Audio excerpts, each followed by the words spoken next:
Greetings, fellow humans, colorful nuts, because that's what we are living here in Pahrump.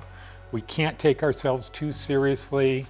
After all, this is a hard scrabble, sharp-elbowed, rootin' tootin', pistol packing bunch of people here. Proud to be here. So, you know the old saying, if the mountain won't come to Mohammed, Mohammed must go to the mountain. So that's what's happening today. I am going to be heading out from here to Las Vegas to meet with Dave Kolmeier. Hopefully there's not still snow out on the pass, but we'll see. Before I go to Las Vegas, detour last week. Dave, cameraman. What is your title now, Dave? Location cameraman. Location cameraman #1 extraordinaire. Nobody better, nobody easier to work with than David Preston. Last week we were out at the Amargosa Opera House twice. Once we filmed a show, which we're going to show part of this week, will be on this week's show. And then we did the Opera House in a great interview with Fred Conboy, who is the president of the foundation. Which brings me to the last week's episode. Vern He, we discovered this place is haunted. It is in Studio B, which will be our studio at some point in time. And Anthony, producer Anthony, brought me in there today. And what would you say the temperature is? How much colder? It's a little colder. Go in there now. It's like 20 degrees colder.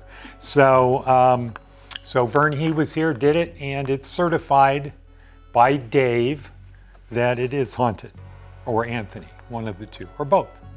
Both of them certified it. Tonight we go on location to Vegas. Dave Kolmeier, the problem solver.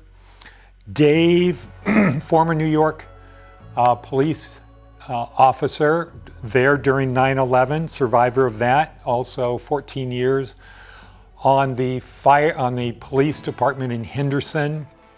He is known through Clark County as the problem solver. You've got a problem, Dave will be there to fix it. Good friend of mine, very appreciative to have him on. Future episodes. So we want to get you used to what's coming up. So we're going to have, are you ready for it? You ready for this, Gloria? The sheriff is going to be on, thanks to Dave and Anthony, in a couple weeks. Michelle Fiore is going to be on, thanks to Dave. Nathan Gent will be on next week, defense attorney Nathan Gent. Judge Wonker has promised to be on, right, Dave? Judge Wonker's promised to be on. Also, Dr. Robert Bush, the president of the National Action Network, is going to be on the show coming up from Las Vegas. And attorney Alex Cherup, who is the executive director of Nevada Legal Services. So that's the free legal services for the state of Nevada. Alex will be here, somebody I respect quite a bit. And yep, the show goes where the story is. One more thing, for our viewers in Germany and China, we are organizing custom tours for you with tour companies down in Las Vegas, custom tours where you get to go out and shoot guns, real guns. You get to go on, what are they called, sidecars or something, Dave? What are those things called, Gloria, that used to have a side by side? Oh, yeah. Those are okay. Off-road vehicles. Off-road vehicles, maybe horses, maybe, I don't know if I can say it, so I won't. A lot of fun. So, legal brothels, Area 51, wild Mustangs, real American frontier, not a theme park version. If you want to experience what you've been watching, reach out. We're building something designed specially for you. So stay with us.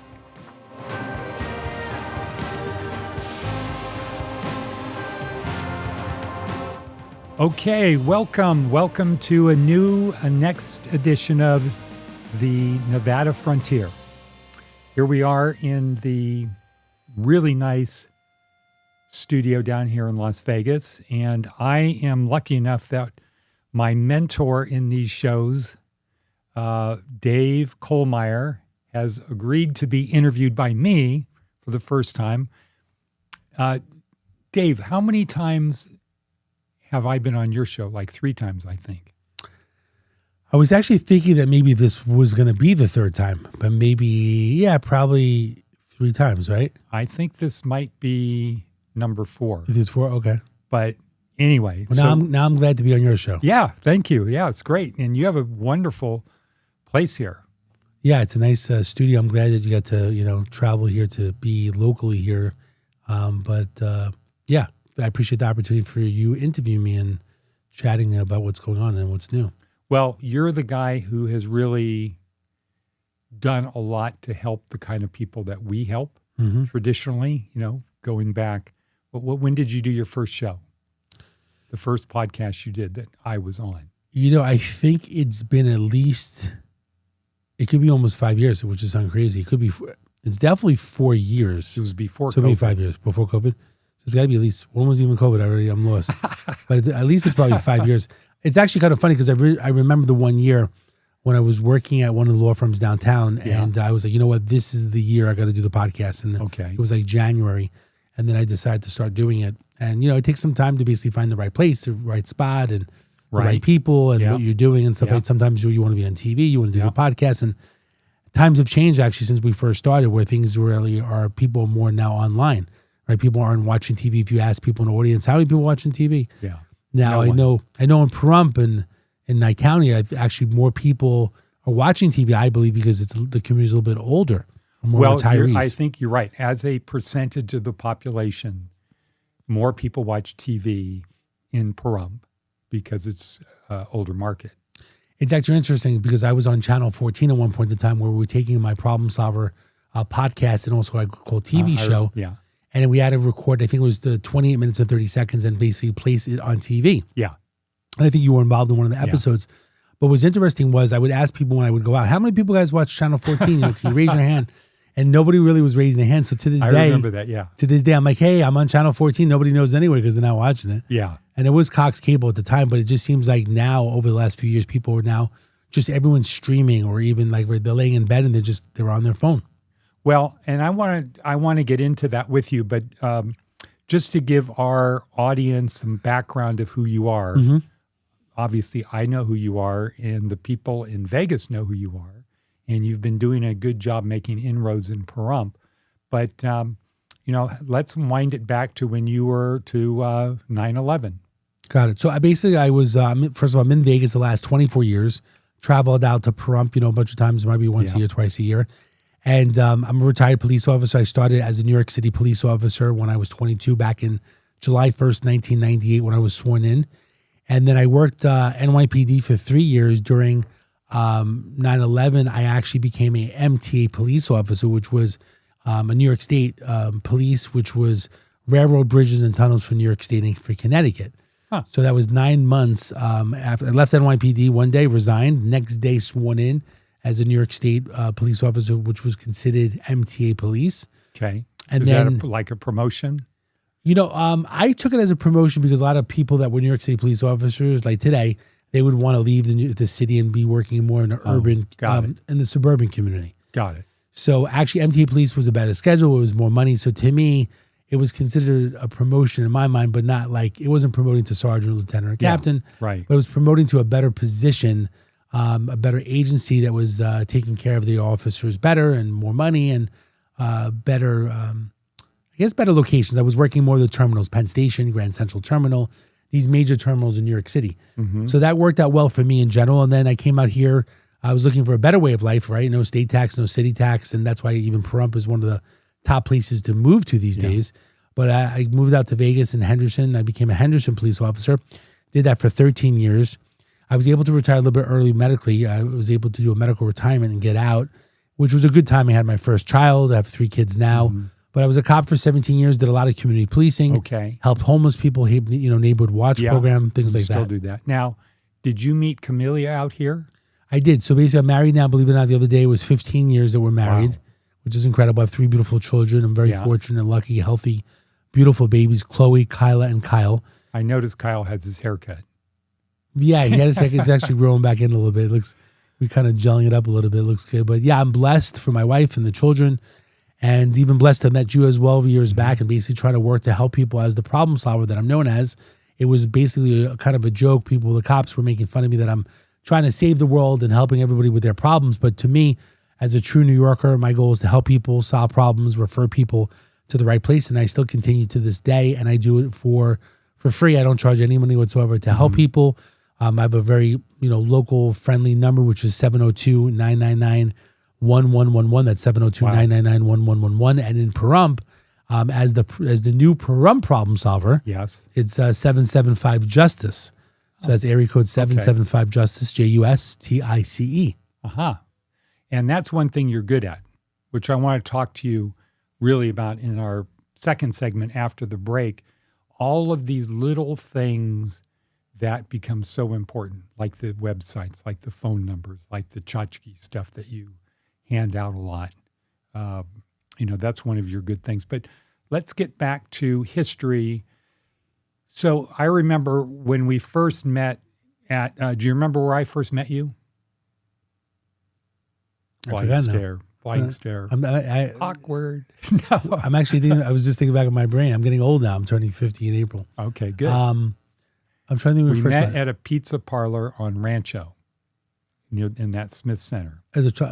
Okay. Oh, but we met there to meet, but we didn't just run into each other. We met. No. Yeah, we had a set meeting up at an the pizza appointment place. to meet there. I remember that. Yeah, that's right. Okay. I was just thinking we ran into each other, but no, we knew about each other, I think, online, and we saw, actually, no.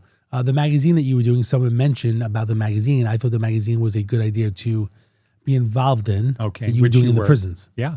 Which helping was people very with the helpful. homework and helping people outreach in the prison system to basically help them when they come back out. I thought it was an amazing program. I wanted to know more about it. And someone mentioned to me your name, and I think I said, let me meet up. And I do like meeting people in person and breaking bread with people to create that relationship, which we've had a great relationship for the last several years. Yeah. Well, that was, so we helped 300 people per year get out of prison. And we had about 700 people doing the course and several thousand people reading the magazine. Mm-hmm. And a lot of credit goes to you for two things. One is you advertised in the magazine. Mm-hmm. No, there's another thing. Two, if somebody bought a house, you made a contribution. Mm-hmm. But number three, what was your biggest contribution? Your biggest, wow, that's a great idea, having to do with the magazine. I always left the envelope, right? Yeah. The envelope, yeah. Yeah. The envelope was a big deal. I remember that. Yeah, we had the enrollment form was the centerfold, so people could rip it out, rip it in half, and sign up. And you also got it. So there was the prepaid That's right. mail thing. Mm-hmm.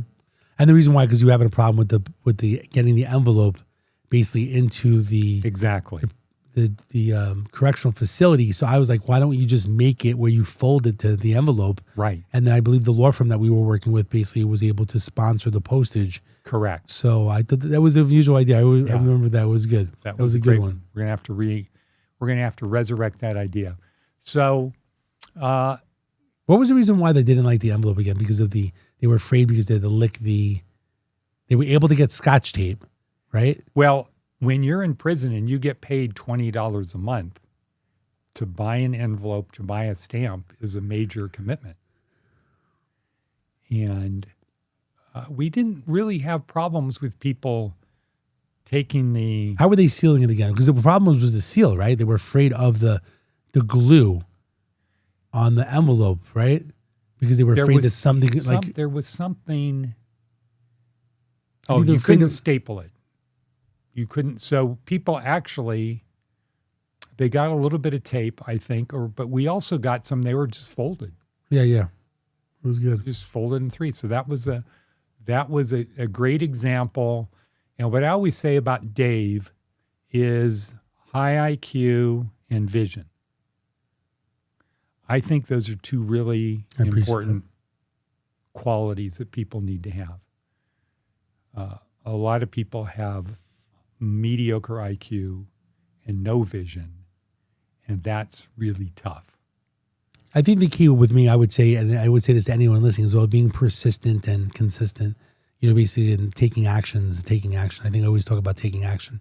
And I've gone to a lot of seminars in self-improvement, and everyone says take action. Most people don't in general. So I'm constantly every day thinking of what I got to do to take some type of action to get me to that finish line, which the sad part being an entrepreneur, that finish line never ends. That line You never get to it. It's always being pushed out, but you're always trying to get to the finish line. Yeah, I'm going to run, especially with technology now as well.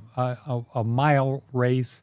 Mm-hmm. You get to the end of the mile. Oh, maybe I'll go 2 miles. And then, you just keep going. So the market. Well, we've got about a minute. Can you, in a minute, talk about how the Pahrump market is for you as a problem solver? Or how basically doing the Pahrump Referral Network, which is a luncheon monthly, basically to network, bring business together and people together, create relationships, which we've been doing. We meet once a month in general, eventually can go weekly as well. But I think Pahrump is great. And actually, someone mentioned the other day, a developer that I was dealing with mentioned a great project of making Pahrump basically the Palm Springs of Nevada. And I thought it was a very interesting project, basically using some 3D printing of homes, which was very interesting as well with new technology, and basically using technology like the Teslas and the buses and making it a place an hour away from Vegas that people would go for more of wellness and spa and treatment. So there's vision that's out there. I think Pahrump's a great place. It's the number one place I think these days because of the affordability of buying land and a home. So I think it's a great place for the future over the next 20, 30 years. I'm sure it's going to double and triple in size. Yeah, I think my experience is investing in real estate in Nye County, in Pahrump, not Nye County, but in Pahrump is a good thing. And I've noticed in the properties that we have that I've been associated with housing for homeless people, it's like, my God, these things, people buy it for $450 and it's worth $650 4 years later. That's pretty good, right? Definitely opportunity in Pahrump. I'm all for it. Okay, well, we're going to end this segment. We're going to come back and talk about the Nevada frontier and this problem solver and other ideas you have.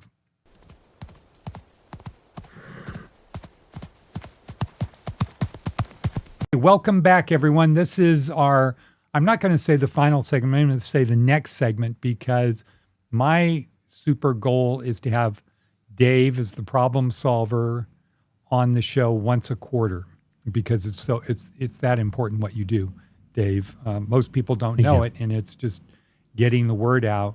In fact, let's kind of plant the seed right now. Maybe we can come back to it before the segment's over. Is if there was a little short you could do even on your phone of advice. So like, for example, when you do your monthly lunches, you always say, hey, here's a marketing tip. Okay. Maybe we can do the problem solver marketing tips. You want the marketing aspect? Just like I got it. Just a 2 or 3 minute. No problem. Here's what to do. In regards to marketing. Or maybe you also did another one, which is when you get pulled over, use our little plastic envelope thing. Let's do the marketing. Can I bring that up now? Sure. Okay. Yeah. So a marketing tip that I'll share with you guys. One of the biggest things I share with people, it sounds like very common, is basically you need to communicate with people, whether you own a business or you are trying to be entrepreneurial or you want to have an event, like you need to communicate with people. And the way they communicate people is your phone. Everyone's got a phone. Yeah. And basically, I always say, how many people on your phone know what you do? So from A to Z, you should be texting people on a monthly basis and tell them what you do in one way or the other, or invite them to an event and then remind them of what you do. So I would say, hey, Edward, I hope you're having a great weekend. There's an event on Sunday. Have these hot air balloons in Pahrump. Love for you to meet up with you, get a drink over there. By the way, P.S., if someone was involved in an accident or injury and was hurt, please... a reminder to call me, right? So from A to Z, you need to text everybody. And these days with Chat GPT, you basically can have a message that's very nice and humble. And then you can do the reminder of whatever you do, like if you're a realtor, if you do mortgages, right? But A to Z on your phone once a month at minimum. A month? A month. Not a week. Well, if you have time to basically do a weekly message if you have an event, but you don't want to be selling people all the time in regards to selling, right? Yeah. You want to basically share information about an event or something going on, and then a reminder basically of whatever service you provide. So if you're a bakery or you make bagels, like New York Bagels and Pahrump, then you need to say, hey, by the way, I got a fresh bagel for you this week if you come and mention this code, right? Okay. So communication's key. Okay, so let's role play for a second because I have a project that I need your help on. And maybe this can work. So I'm finishing graduate school for pastoral ministry, right? I did not know that. Okay. Conversations. So I've been going to school for a couple years because you can't get in the prisons anymore like you used to unless you're a after pastor. COVID. Now you want to come back into a prison, you need a little piece of paper to say you're a chaplain or you're somebody. Oh, okay. I didn't know that's And smart. I'm not smart enough to just go on the internet and pay $50 and get a little thing, right? I got it. So I did it the hard way of going to graduate school at Santa Clara Jesuit University to get my chaplain certificate. Mm-hmm. And it has been, it's been really good, but it's a lot of work. It's 10 hours worth of work a week in a 3-hour Zoom class. And the area I'm interested in is getting people back into church. Okay. Because church attendance is falling like a rock. 28% of the population in our country now is they don't go to church. Interesting. And a large percentage of that are people that say, I'm spiritual, I'm not religious. Okay. And it really doesn't work that way. That's not, you can't say you're a Christian and say, I just have a personal relationship with Jesus and I don't need to do that. That's not biblical. But anyway, so my mission is to get people to go back to church. So bracketing on what you just said of your cell phone, sending out a little message to people, how could I use what you just said to send people messages to go back to church? So I think that doing a self-improvement message on a weekly basis, like for the week, like it's, I'd probably use ChatGPT to ask, like, what day is the best? Like Wellness Wednesday, right? Okay. Like this is your Wellness Wednesday. We'll try to rhyme a little bit. Here's your message for the week. Hope you're having a great week. Or Monday, right? Or Monday because it's the start of the week. Hey, hope you have a great Monday. And then share some positive message. And then P.S. remind the church, right? Basically it's 5 o'clock or we have a church event or we have by the way, if you have any donations available for the church, I would try to change it up a little bit on a weekly basis if you're doing it. Yeah. So 1 week would be like a donation for clothes, or 2 if you want to volunteer. 3 would be, hey, what times the church is basically having something. And then 4, maybe a speaker or a seminar where you want to change it up a little bit. But everything has to be kind of either free or there's a free food event or free sponsor, right? Okay. But on a weekly basis, I think people won't unsubscribe as long as it's a good message, positive. And also I would include probably attach a video or a static photo as well. Like of what you're doing or the church or whatever's going on maybe matter? for that week. Maybe it's for the donations. It's one thing. Maybe it's if it's a food event or a speaker, right? You add a photo or a video. Okay, now would this be on TikTok, YouTube? This is a situation, Facebook? whatever video that you do, basically you have to post it everywhere because everyone's following different places, right? So I still follow Facebook a lot, maybe because I'm my age where a lot of younger people are on Instagram or people are moving over to Instagram. Tactically take the same video, Facebook, Instagram, YouTube, and then there's different ways of notifying people when it pops up on your screen, whether it pops up on stories, whether it pops up with alerts if it's YouTube. So truth is these days you got to take the same video and post it everywhere because you don't know, who likes TikTok, who likes Instagram, who likes Facebook. Is there an automated way to do that? There is a program. Okay. There's a program to do that. I have personally not done that. Normally I have people that have helped me do that. Okay. But there is a program and you're pretty savvy to basically make that happen. But the text message feature these days, there is a program out there. I think it's called, I use a program called Project Broadcast, which is a texting app feature. Okay. There may be other ones out there or something called Go High Level or something like that. There's another one.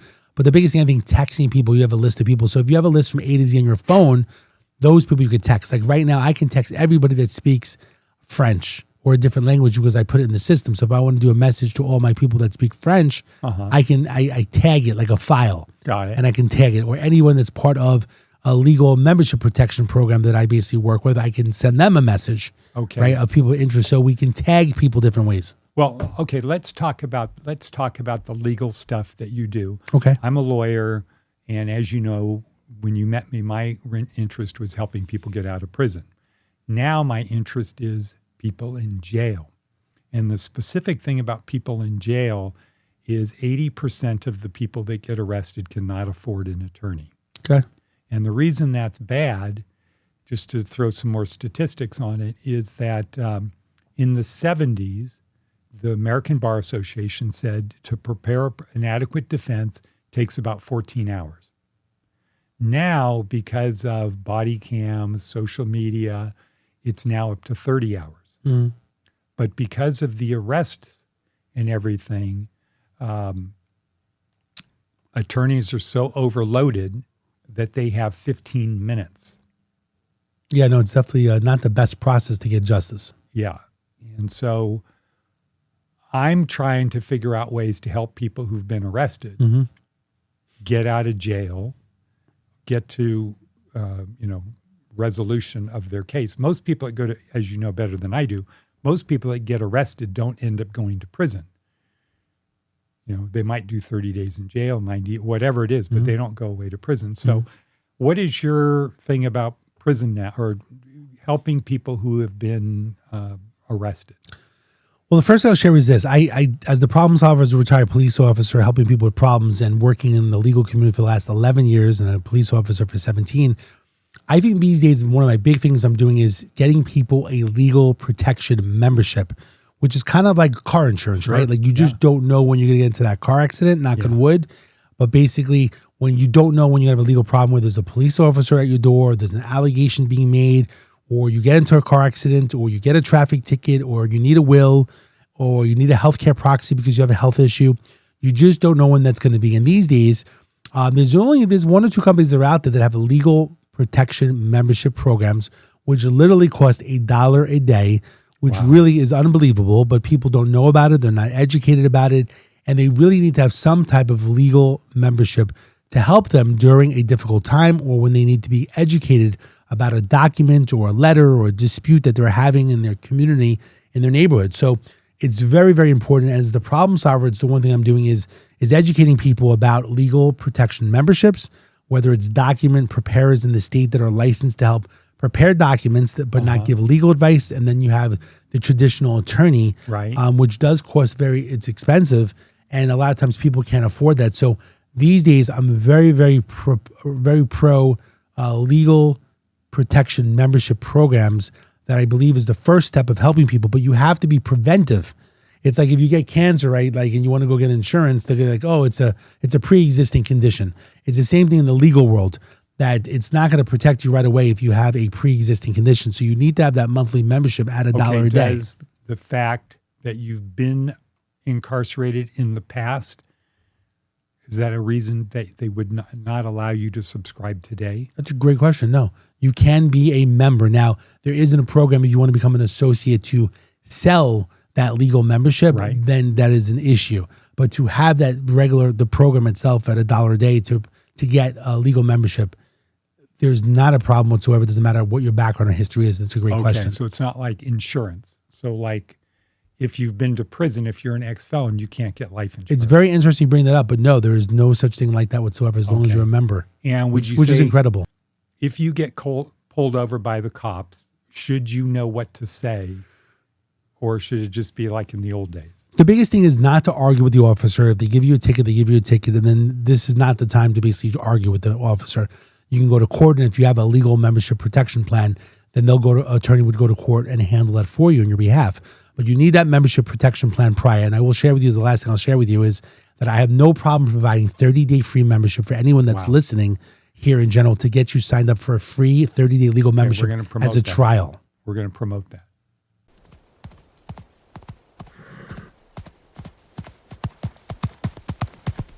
Welcome once again to the Nevada Frontier. We are extremely lucky today. We got a window of opportunity to come to, I would say, one of the greatest places in the Nevada Frontier, but I know Fred is going to say we're actually in California.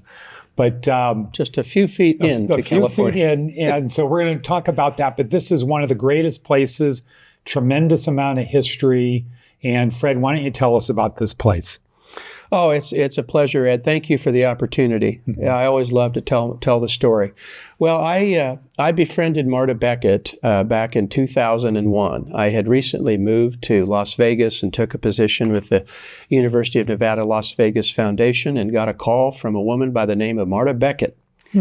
and out in Death Valley Junction. And I had never visited. Now, what year was this? This was 2001. Okay, 2001, 25 years ago. 25 years ago. And that incidentally was the same year that the Emmy Award-winning documentary Amargosa was released, which captures Marta at the very peak of her creative powers. Huh. It's just a wonderful documentary, and Okay. I encourage people to watch it if they haven't yet. It's a great portal into her life and art. So In you any got a event, call from her? from Marta Beckett. I was I was at the UNLV Foundation. That's what the kind of work that I've done professionally is help to raise money for universities. And in my charge there, Marta, well, she said, is there a way the university might be able to help me preserve my artistic legacy?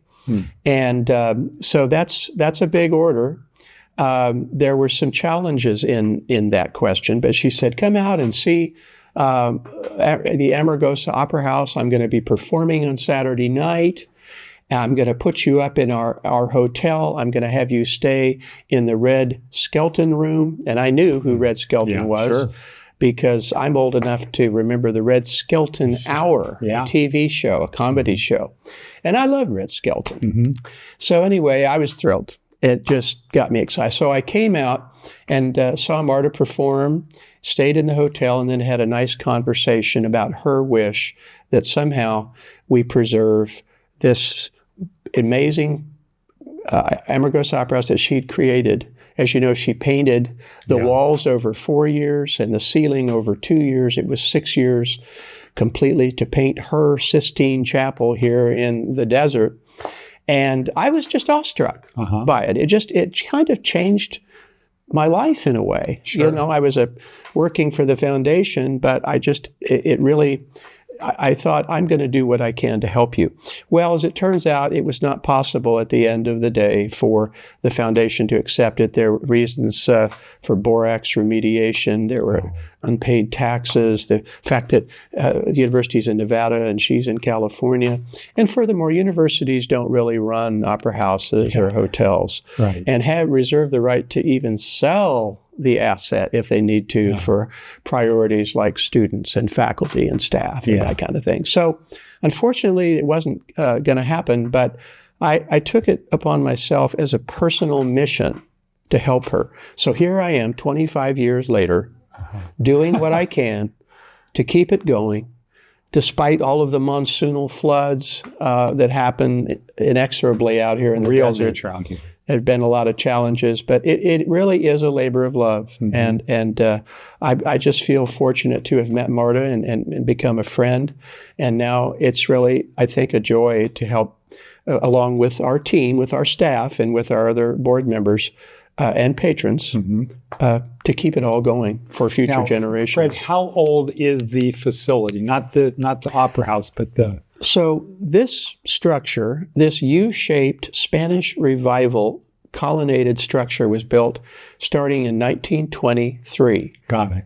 And completed in 1926. Originally, the Opera House was a social hall named after Fred Korkel. It was called the Korkel Social Hall. He was the supervisor of the Pacific Coast Borax Company. This was a borax refinery here. There wasn't borax being mined here, but it was being refined here. It was being in this area. Yes, it was being brought from the Lila C mine, the Ryan mine, the Biddy mine, and they would bring the ore here, and it would be basically crushed and roasted and put on to the railroad and sent down the line to Ludlow, which was the terminus for the Tidewater Tonopah Railroad. And then it was put on to the Santa Fe and taken to market to Los Angeles or Chicago or New York. Okay. But this structure was built in 1923. And what used to be before the Opera House, it was the Korkel Social Hall. And in it, there was a town of 350 people here at one time, Ed. And so that's where they went for meetings, for weddings, for dances, funerals, and they watched movies. There's some portholes in the Opera House there where they showed movies. You can imagine at that time maybe seeing a Buster Keaton silent movie. That's the kind of thing that went on. Wow. So when Marta rediscovered this, when she looked through the chink of that door after And what year was that? That was 1967 on Easter. Okay, so the war came, and I think the other night I heard you say they tore up the railroad tracks for the war effort. Right. So with the advent of World War I, the government came and basically took up all of the metal, all of the iron for the war effort, for the war as salvage. And with the removal of the railroad and the railroad tracks, there's really no way to deliver goods and services or even a labor force to Death Valley Junction. So that was sort of the demise of Death Valley Junction. As we knew it at that time. Just like whammo, it was over? Not over a period of time. Well, the townspeople that lived here, most of them worked either in the refinery for the borax company, or they worked on the railroad. Got it. And so they just moved further on down the line, as those tracks were removed. We had a family here that moved here down to Ludlow until they finally had to move to L.A. So when Marta found it, it was abandoned. Is that right? That's right. And you know the story about the flat tire. Yeah. You've heard about, I don't know if we want to tell that story or not. Well, I mean, it's, if you can get it to like 30 seconds or a minute. So Marta was on a one-woman show road tour with her husband. They were literally driving a van and pulling a camper. And in the camper, Marta had her ballet bar that she used for balance and to practice. She also had an easel because she was a canvas painter, painting and dancing on the road. And she crisscrossed the country for several years. But when she came out here, they had a flat tire as they were heading towards L.A., and they pulled their rig into the standard service station across the street over here. And while the flat was being fixed, Marta wandered around the town, and she looked through the chink in the back door of the social hall. And she saw these blank walls, and she saw a little stage. And immediately she felt like she was having an epiphany or a revelation about what a fortune teller years ago had said. Marta, one day you will move to a very rustic location and have the happiest time of your life. And she really felt that this was, in a way, the fulfillment of destiny. The wall said, take me, do something with me. Use me, I'm yours. And so she ran back to the service station and says, Tom, this is the place that I was meant to discover and be. And so a year later, they moved lock, stock, and barrel from New York City out to Death Valley Junction, and they rented that hall, that social hall, for $45 a month.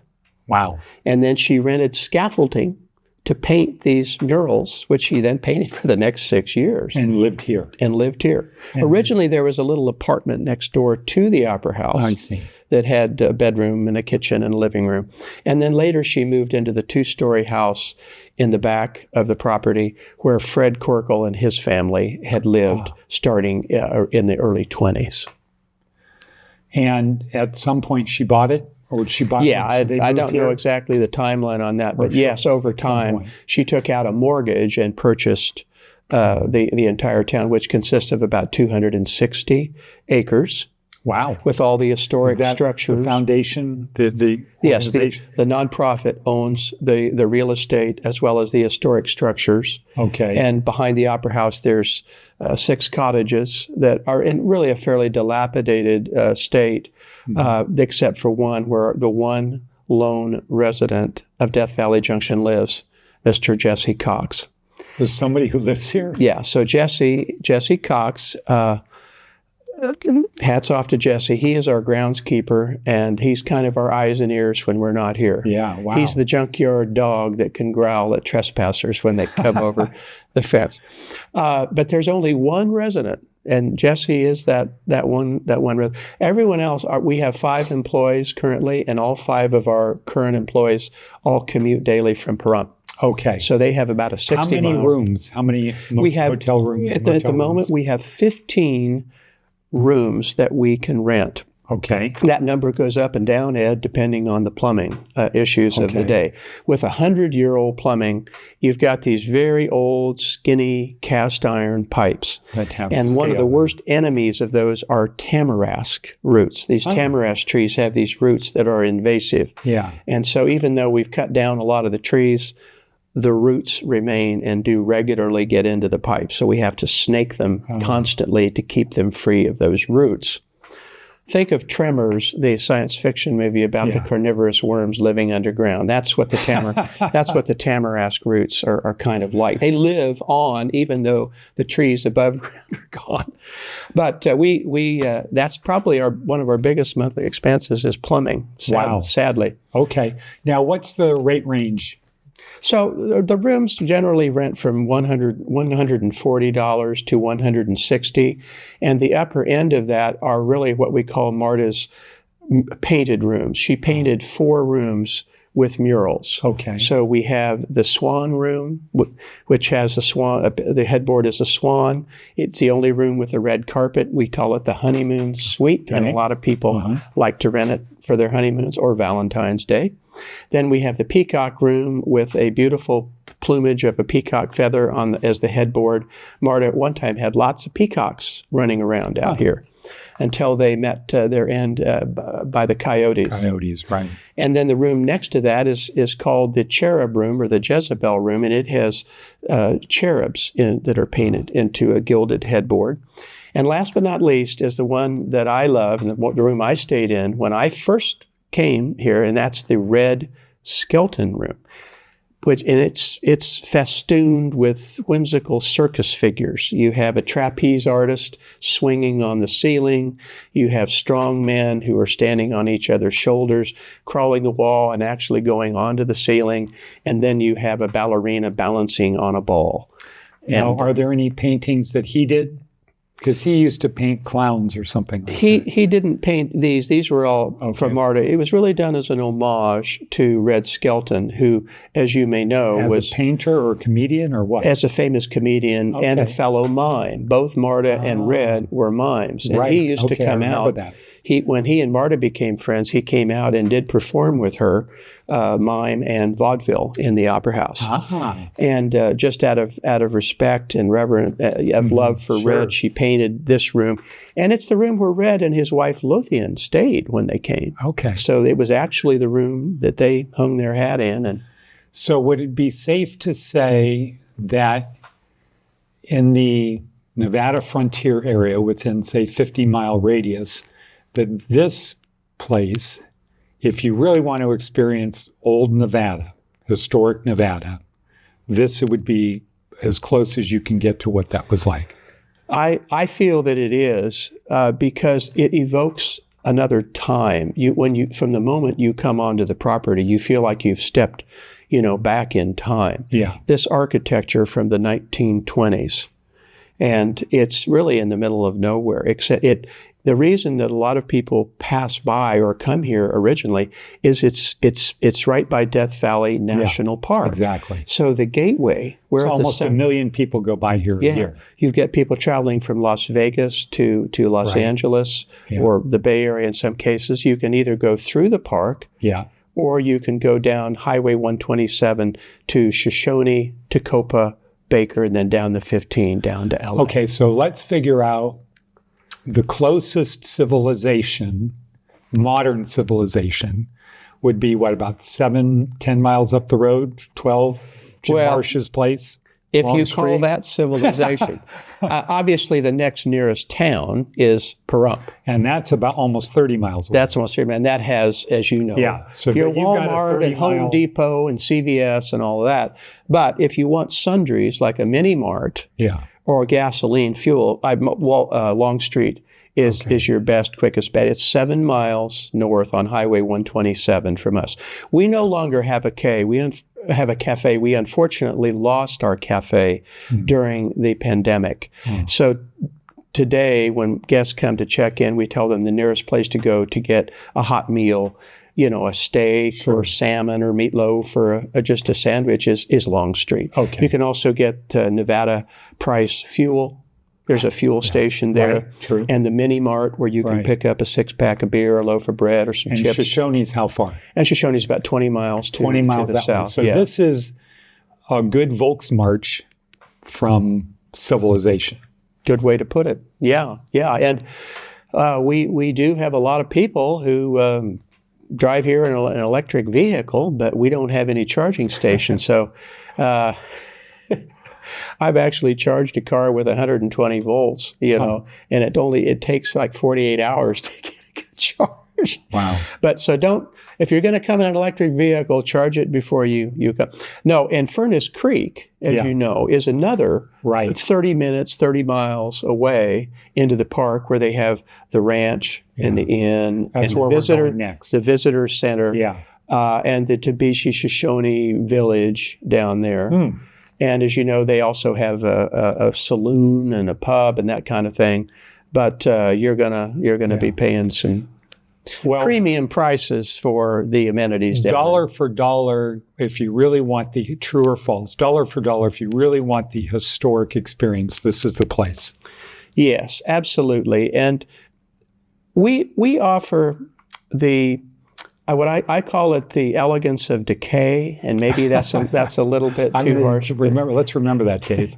The elegance of decay. Because you drive in and you do see crumbling adobe. You see things that look like they're falling apart. Yeah. But you also see, it's almost you can feel what it was like if you were living here in the 1920s and 30s, in the post-World War I, but pre-Depression era. Right. And would you say this looks pretty much the same as when Marta showed up and was abandoned? Well, it's had a little bit better. I think that the walls of the adobe walls were more intact at that time, but it's pretty much the same look and feel and vibe. And then the dark skies are all around us. Yeah. People say, "Where can I go take some pictures or do some stargazing?" And it's really all you need to do is walk out the front door of the hotel and walk a few feet around the corner down south on 127. You can walk there, and lo and behold, you have a beautiful dark sky with all the stars, shooting stars. Yeah. You don't have to go very far. And so that's another thing that people like about this is that you do have that access to the beautiful dark skies and night sky. We recently had the Dark Sky Festival here, and we had a lot of people stay in the hotel who were attending the Dark Sky Festival. Wow. Now we have people who are even reserving rooms for the anticipated super bloom of the wildflowers due to all the rains. Well, we're going to wrap this up. We got to get going. I was informed by Dave. So I'm going to leave it to you to close us out. The last big pitch to get the local people from Pahrump to come out, our guests from around the world. Well, let me just say that if there's one thing you see when you visit Death Valley Junction, it's the Amargosa Opera House, to just go in and spend a few minutes exulting in the splendor of what she created. You've seen nothing like it. And Marta spent 6 years painting it, and if you even spend 6 minutes, it could change your life. We just did this tribute to the opera murals that she painted, but I have seen lives transformed earlier by people that saw Marta perform on that stage, and that from that day forward, they wanted to be a ballerina, just like Marta. Wow. And today, young people visit the Opera House and say, "I had no idea this was here." Exactly. This is so extraordinary. So I feel it really, truly is a life-changing experience. This is the kind of thing that if you were in Europe, you would stand in awe at the Sistine Chapel. Or I was going to say, this is the Sistine Chapel of the West, the Nevada frontier. Yeah. And when you see that, then the question is, who painted this? Yeah. Marta Beckett. Who was Marta Beckett? Yeah. And then you get into that wonderful story of this multi-talented woman who danced, who painted, who made her own costumes and props, wrote her own songs, composed her own piano music, and so forth and so on. And yet it all started by a woman that had a flat tire and a dream that she was allowed to fulfill. There's a dust devil painted in the mural in the lobby, in the mural called The Ruins of Death Valley Junction, and it's a self-portrait. The dust devil represents Marta as a dust devil, and when she died, she said, "I don't want to be buried in the cold, hard earth. I want to be spinning perpetually in the sky like a dust devil."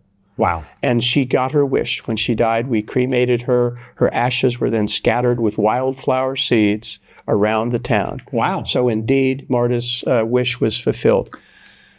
Well, that's a great way to end it. Fred, thank you very Ed, thank much. you. Thank you. I appreciate We're here your- to help. We want to get more sponsors for the organization, and we'll talk more about how we can do that. Our next show is March 14th. We have America's oldest high school band that will be performing with vintage instruments, playing old-time music. Now, are these old people? No, that they're were high in school students. Okay. They're just playing old-timey music. Oh, okay, good. With vintage instruments. Wow. Okay. Come and see us, March 14th. Absolutely. 2 We'll be p.m. there. We'll be there. We've got a ticket with your name on it. Thank you. Make sure to save one.